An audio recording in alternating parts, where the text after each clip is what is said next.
Hello, in front of me I've got Valor Pro by SCUF. In this video I'll show you how to update software.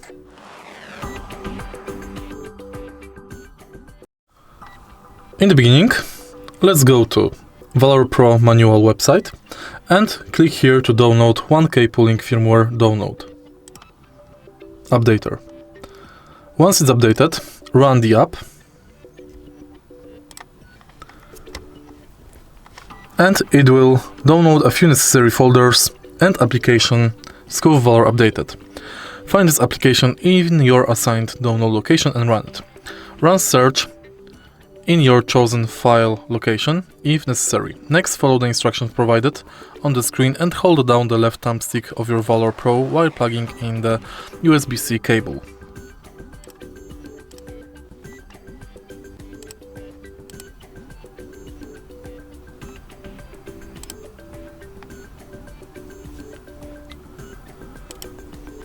When the installation is complete, you may need to unplug and replug your controller.